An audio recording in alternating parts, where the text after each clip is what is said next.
Welcome to Pretty Lies and Alibis. Let's seek the truth and travel the long road to justice together.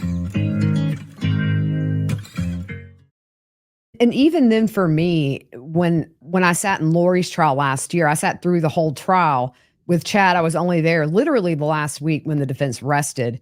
But to hear it laid out through testimony, it blows my mind every time. It's just, even though I know the story like the back of my hand, when you hear it in its totality, it almost sounds like something written for Hollywood, not like a real investigation. It's just so out there.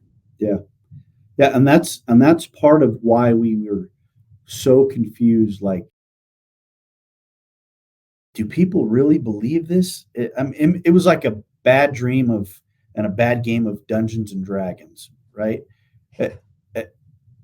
We were just so blown away. And every time something came in and we heard something different, I remember sitting around this round table and all the investigators looking at each other, like kind of chuckling, because it can't get any more weird. But it continued to get more weird. For me, I always said it was a combination of Dungeons and Dragons, a little Harry Potter mixed in there, doing the spells and trying to blind people with light. It's just so bizarre. But, Heather Daybell has said that Chad was talking about this stuff in the 90s. I mean, he found his group in 2018 that bought it. And then just this huge explosion of death and destruction. And what was so telling was they meet in October. In January, Lori, bam, divorce, wants Charles out of her life. We see Charles on body cam begging and pleading for help.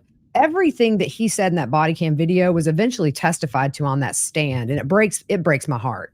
Yeah. He really cared about those kids. He loved his kids, and he cared about Lori. From all accounts, I mean, it seemed like he was a great husband and a great dad and just an all-around good guy. But yeah, it was just a short amount of time before that trail of destruction started. Literally in less than a year from the time they met, 4 people are dead. Was the Yellowstone photo really the first time you guys thought, okay, this is a big deal, we know she's alive here, pivotal moment in the investigation? Absolutely. I mean, when you look at the last known, what you can prove is the last known proof of life, right? That gives us a timeline, and we can start piecing together bits and pieces of that timeline. That was huge. I mean, we knew she had gone up there. We saw video of her entering the park. We knew her phone was up there through the investigation. So we knew Tylee was up there. We didn't know if she left the park, if she came back with everybody, tracking kind of how they came back. They came back just an odd way. We had seen some surveillance of a restaurant where they were up there. So we knew she was up there after September 9th or September 8th. We don't have anything.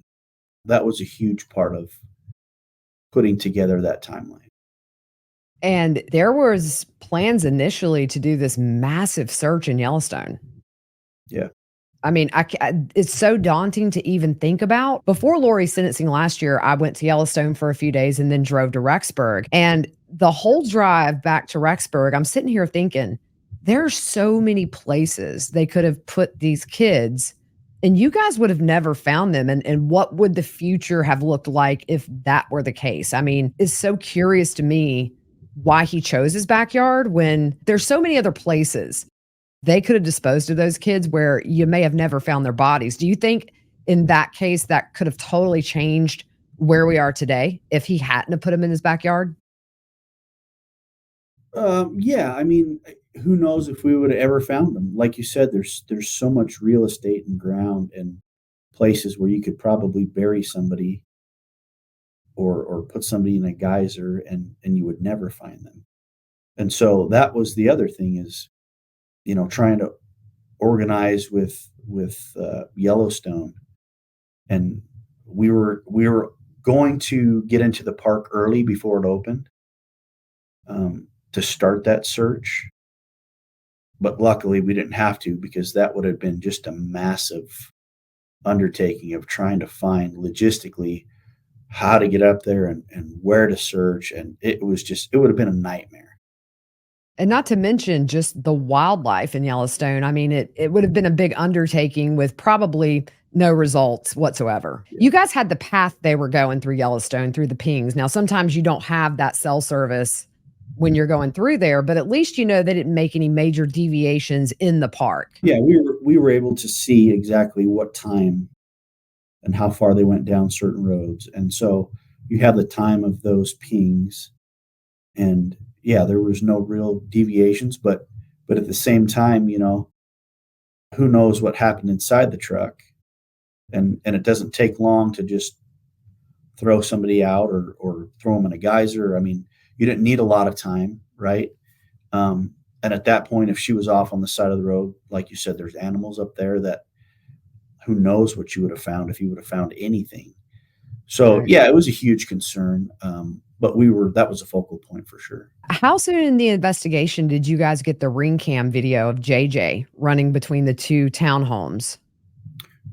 I think that was early on. Agent Wright with the FBI, during the knock and talks that I talked about earlier, he was able to get that ring cam, and yeah, so that was hopeful for us. I think I wanted to say it was like September 17th or 18th is when we had JJ on the ring cam. It was the 17th, yeah. 17th. So that was hopeful, because at least we know he's alive on the 17th. And so that gave us a little bit of hope. But yeah, that was pretty early on. Yeah, and even before that, there was footage of Tylee and JJ outside playing in a water puddle with stuffed animals. So at one point, you did have both of them on that same ring cam. One thing too, and this is just something that hit me hard, was that picture of JJ at Bear World. He's on this ride by himself, kind of looking off in the distance. And you think about the totality of what this child is processing as a child with autism. He's lost his dad. Eileen's not around anymore. He's not seeing his grandparents. His dog is gone. He's in a strange town. And we can assume Lori not focused on him at all at this point. This is just right before he was killed. That was one photo that haunts me to look at.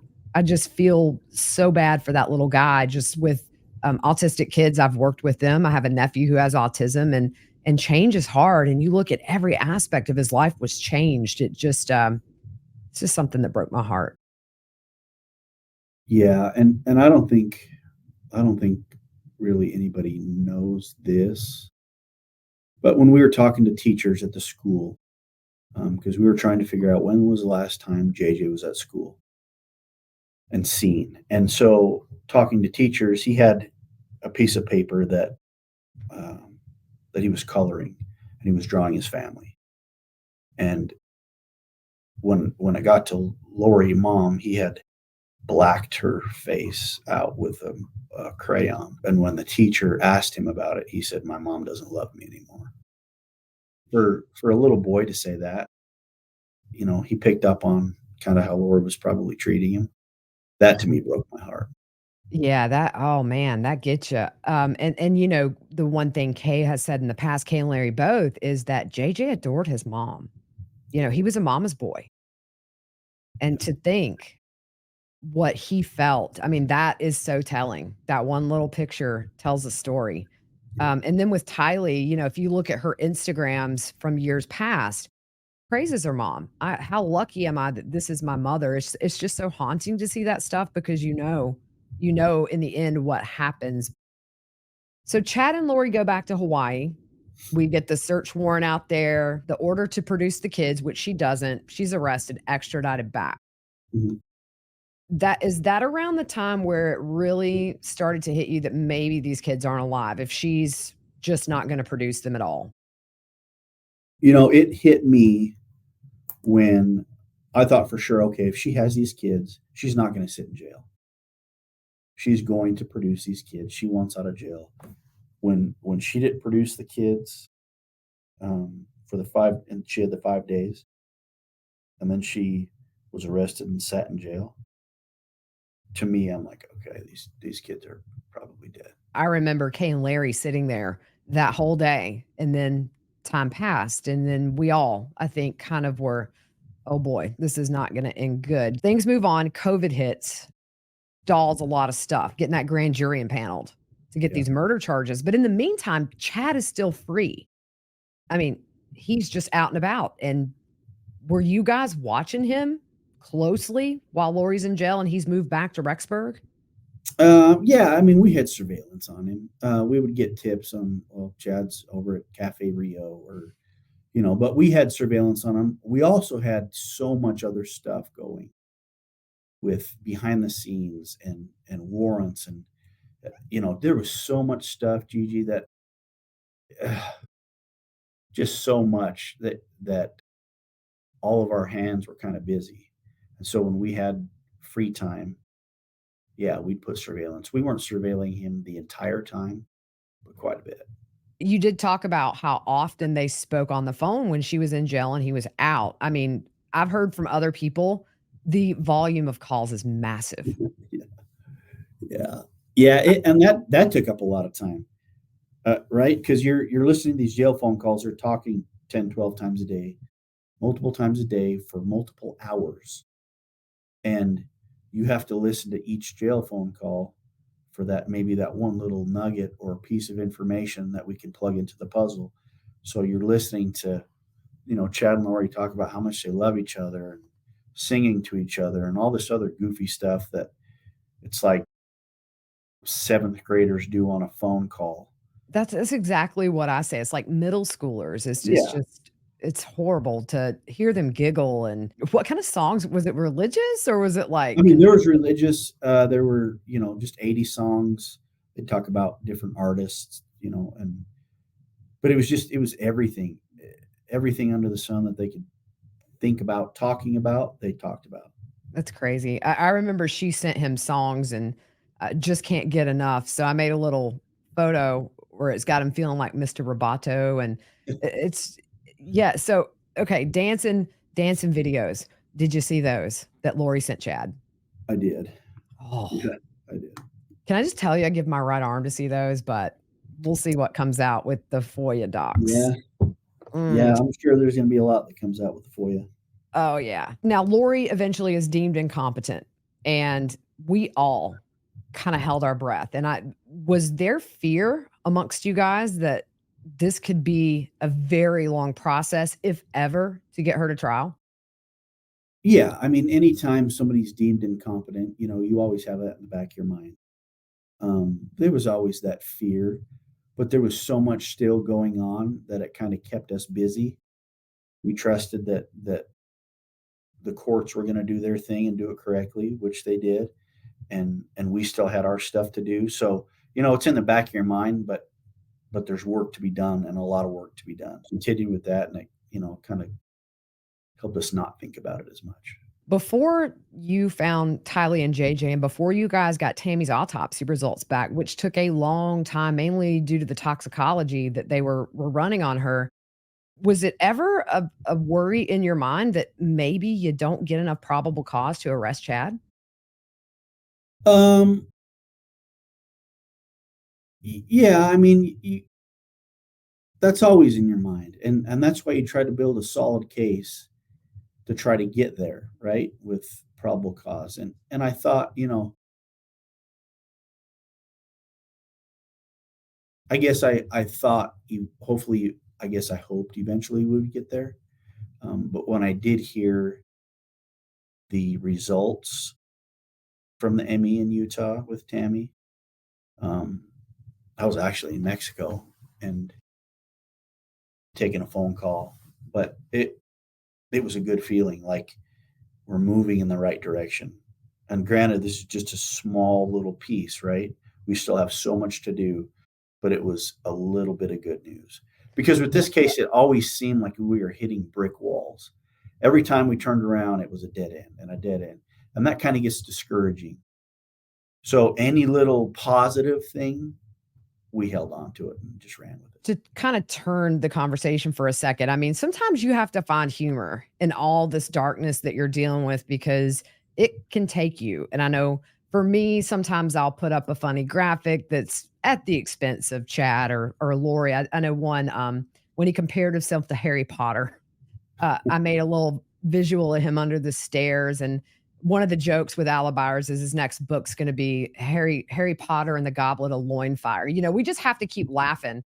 But when this James and Elena stuff came out, I imagine that might have been a moment where you guys were like, "Really, y'all? Adults? This dude's got 5 kids. Lori's got kids. Both of them have grandkids. They're writing back and forth about this loin fire." Yeah, when we first came upon that and started reading it, I mean, yeah, you had grown men and women giggling in there, just and it does lighten the mood, and it is something to kind of take your mind off of really what you're doing. But yeah, we all got some good laughs. Yeah. I'm gonna tell you, last year in Lori's trial, I'm sitting there, I'm tweeting out the trial, and then we get to the storm. And I knew where it was going, so it just seemed obvious what we were about to talk about, and you don't know how hard I had to bite my tongue because I have the sense of humor of a 13-year-old boy, and I'm Yeah. like, "When he says it, do not laugh, you're gonna get kicked out of court, and you're gonna be that person." That day, we go outside, the biggest storm comes up, pouring down rain, thunder, and I'm like, "This is perfect." I'm sure he's in his cell going, "The storm." Yeah. That's Yeah, the we crazy. still we still get a kick out of that. Oh, that joke's never gonna go away, and he did it to himself, so I don't feel bad about it. Were you surprised to learn that Emma was talking to Lori after she had been arrested? After Lori was arrested, Yeah, because we know um, that Emma was communicating with her. yeah, I wasn't surprised to learn that. Um, we listened to those jail phone calls, and I guess I wasn't surprised. I forget that that would be some of the calls you're listening to. Aside from Alex's GPS or his phone pings, which led you ultimately, along with the raccoon text to their bodies, what was, in your opinion, one piece of evidence that really turned this investigation around and got it going on a real forward trajectory, or was it really just a combination of things? That's a good question. I would say probably, Agent Ricky Wright had mapped these pings of where Alex's phone was, meticulous, and he worked a lot of hours doing it, different points on a map. Um, and so we were kind of giving him crap about, dude, you're wasting your time, type of thing. And then it wasn't until Ben Dean found the raccoon text, which again I'll give props to Ben Dean. I mean, that was huge in this investigation, and I don't think he gets enough credit for it. And there's a but when you look at that text message, and then you put Agent Wright's work and product with the pings, and you can look at, okay, well, yeah, that is the last known sighting of Tiley. And then we have this text message the very next day explaining why Chad is out burning limbs.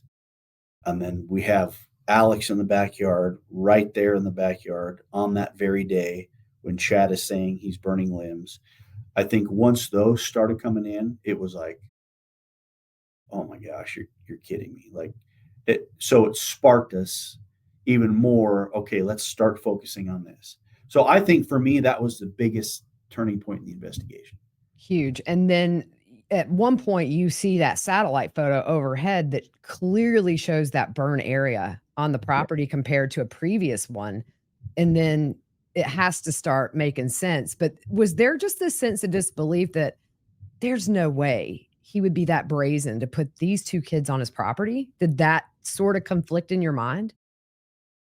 Mm, yeah, I mean, we were out. We served our first search warrant on Chad's place early January, I think the 2nd or 3rd of January. And when we were out there, we were out in the backyard. But of course, there's snow on the ground, right? When it was spring, myself and Ron Ball and Stubbs, we would walk. We had permission to be on the pasture side of Alex or Chad's property. So not on his property, just on the other side of it. And we would walk that fence line along Chad's place.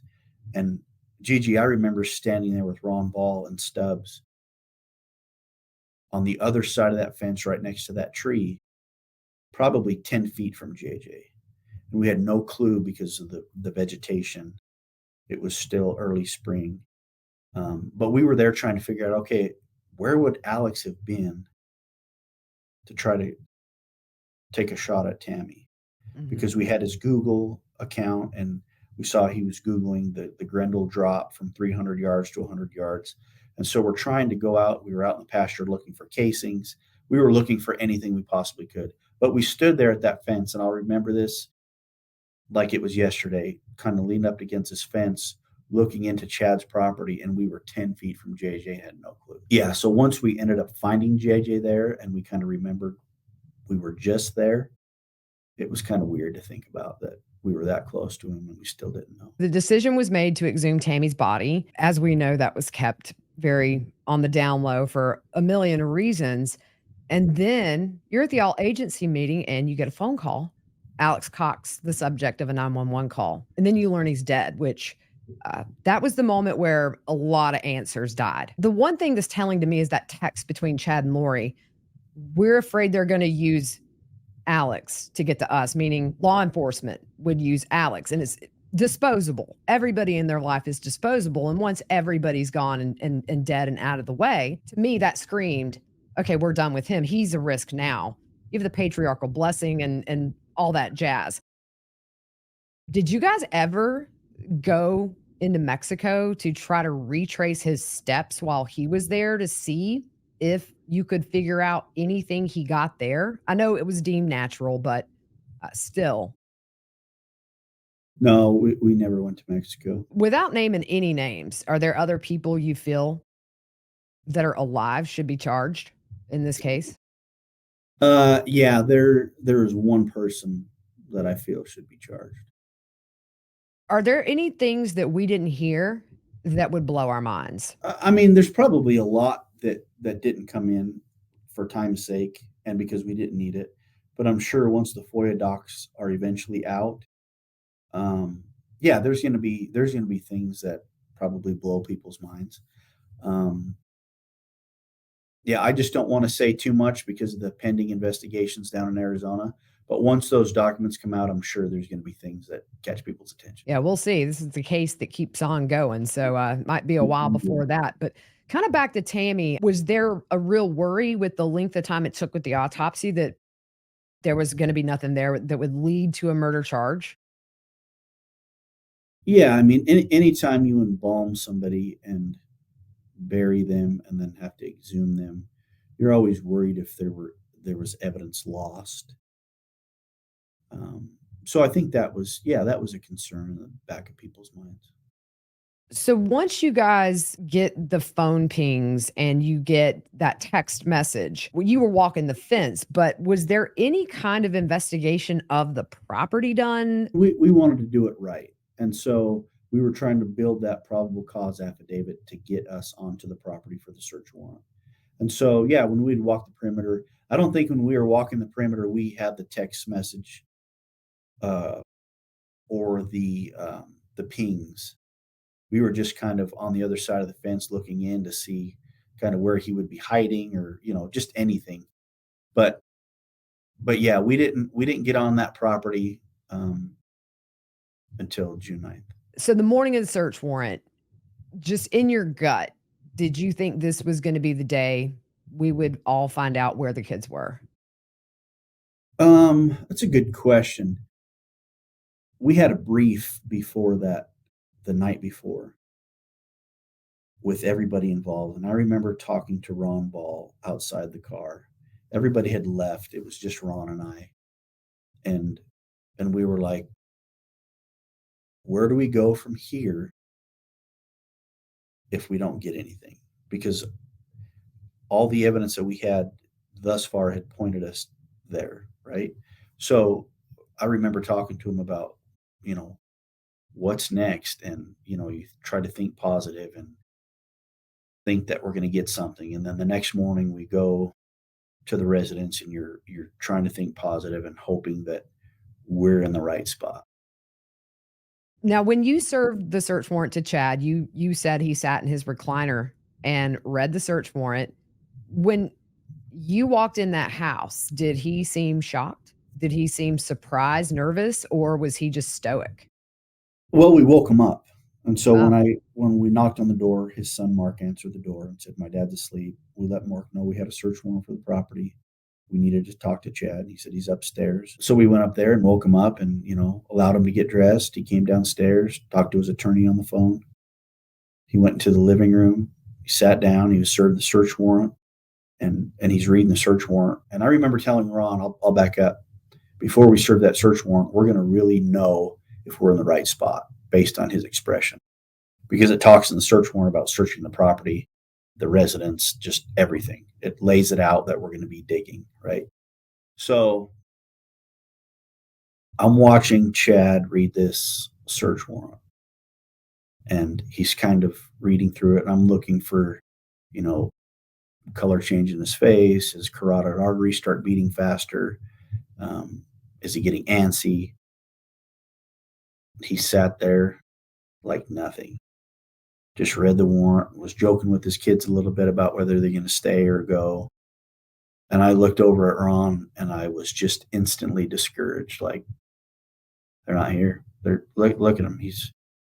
Because if it was me or anybody else, I think, you have dead kids on your property, you're going to be a little freaked out when the cops show up with a search warrant, right?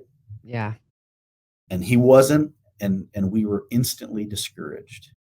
But that was short-lived. You notice Chad sitting in the car and you position yourself to look to see what Chad's looking at. The minute they hit those remains and find JJ, he takes off. Were you there when he was arrested? I was there almost immediately after. I think he had just been placed in handcuffs, and the officers were walking him back to the patrol car that we showed up. So we were there fairly quick when he was placed in handcuffs. And he wasn't nervous because we watched that dash cam video in his trial where they're talking about asparagus and here's some money and I'm not coming back. When that was said, I thought that was huge. I'm not Yeah. coming back. Yeah, and we didn't catch that right away, because of course we were busy doing other things, unfortunately, those 2 days. And really, we didn't go back and listen to anything. I think it was, I'll give credit to Detective Wheeler, Eric Wheeler. He listened to that and said, "Man, you guys got to come listen to this." It was Eric that put Chad into custody. And so once that was heard, we're like, "Man, that's a damning piece of evidence to hear that." And so, yeah, it was, but that was after the kids were found. So our focuses were kind of elsewhere. And then the fact too that he never said, What did you find?" I mean, there's just so many things. He's not a smart man. And I go back to the phone call he made to the mortuary the night Charles was shot. He is so bad at coming up with fake names. Myron Daybell, The Boyd ball, Dial. yeah. I mean, thank goodness these guys were morons, especially with their electronics, because that was a lot of your investigation was the electronics. Yeah, yeah, no, I don't want to say lucky. I don't want to say we got lucky, because there was a lot of hard work from a lot of different people that got us to this point. But it, I often think back. It's funny to me that he worked so hard on turning off his location on his phone, but it's that text message that he sent that put himself there and led us right to where JJ and Tylee were. Did you guys ever scroll through the Facebook groups to see what trial watchers were saying or people following the case, their theories? Did you guys ever do that? Yeah, you're trying to find any bit of information, and so we knew that a lot of these followers of, not necessarily of Chad's, but the true crime, the internet sleuths, and maybe some people from Chad's clique were part of these groups. So yeah, we had some fake names that we were in those groups under. Did you guys ever find out specifically where on the property Chad was looking to put the mobile home? You know what? I can't answer that one, because I don't think we ever figured out exactly where he was going to put it. Is there one thing you wish had to come in trial but didn't? And you don't have to say specifically what, but is there one piece that just you thought, "I really want this in," but it just didn't make it in? That's a good question. Gigi, I don't think so. We had good communication with the prosecutors, and we voiced our opinions in these meetings, and they listened, and we were all kind of on the same page with what needed to be put in as far as the importance.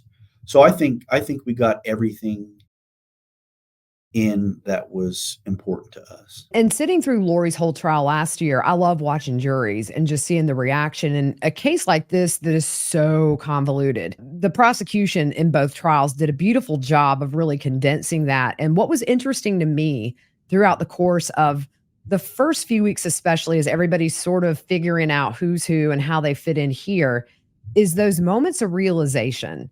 And I remember specifically when it was revealed at Lori's trial that Alex shot and killed Charles. To watch the jury's faces at certain times, they can't go, "Oh my gosh." To see that body language of the eyes getting bigger or kind of the raising of the eyebrows, to watch that jury really get a grip on this case was just a reiteration to me that the investigation, the prosecution's roles in this really flowed so beautifully because when you see such a crazy story start to click in that jury's mind, it really is just a testament to the hard work and the collaboration that had to take place with a case of this magnitude across the agencies. Is there one thing you wanted to know but never found out? Yeah, I would love to know what happened to Tylee.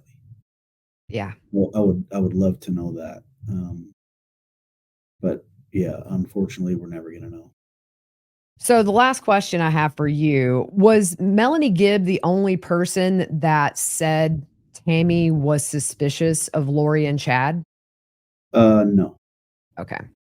I just kind of want to close with a couple of things. There's always this beauty in the darkness, and I call it the silver lining. And I saw it last year, and getting to know and love the families in these cases over these last few years is the bonds and the friendships, not just with the family, but with law enforcement and everybody who worked this case, people whose lives are forever changed by these horrible acts of murder and evil.